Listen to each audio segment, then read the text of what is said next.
நீங்கள் என்ன சாப்பாடு? ஞாயிற்றுக்கிழமை தான் சாம்பார், ரசம், கூட்டு பொரியல் எல்லாமே செஞ்சுருக்கேன். ஸ்பெஷல் உப்பு வச்சுக்கலாம், கொஞ்சம் சாதம் வச்சுக்கலாம், கத்திரிக்காய், முருங்கைக்காய் எல்லாம் போட்டு சாம்பார் வச்சுருக்கேன். கொத்தரங்காய் பொரியல், வாழைக்காய் ஃப்ரை, தயிர் பச்சடி கொஞ்சம் வச்சுக்கலாம், பருப்பு ரசம் கொஞ்சம் வச்சுருக்கேன். நல்லா நட்ஸெல்லாம் வறுத்து போட்டு பாயாசம் வச்சுருக்கேன். அப்பளம், தயிர் கொஞ்சம் வச்சுக்கலாம். அப்படி ஞாயிற்றுக்கிழமை ஸ்பெஷல் இதாக சாம்பார், கூட்டு பொரியலாம் வச்சுருக்கேன்.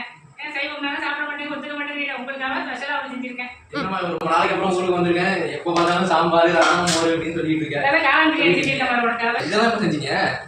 எல்லாம் உங்களுக்கு தெரியாம தான் செஞ்சேன். டேஸ்ட் பண்ணி பார்க்கலாம் எப்படி இருக்கு. காளான் பிரியாணி இந்த விருதுநாட்டில் வந்தாலே பசங்களை சமாளிக்கிறது பெரிய பாடம் இருக்கு. இங்கே பாருங்க, எங்கள் அம்மா வந்து எனக்காக மஷ்ரூம் பிரியாணிலாம் நல்லா சூப்பராக செஞ்சுருக்காங்க. நீங்கள் சாப்பிட்டு பார்த்துட்டு எப்படி இருக்குன்னு சொல்கிறேன்.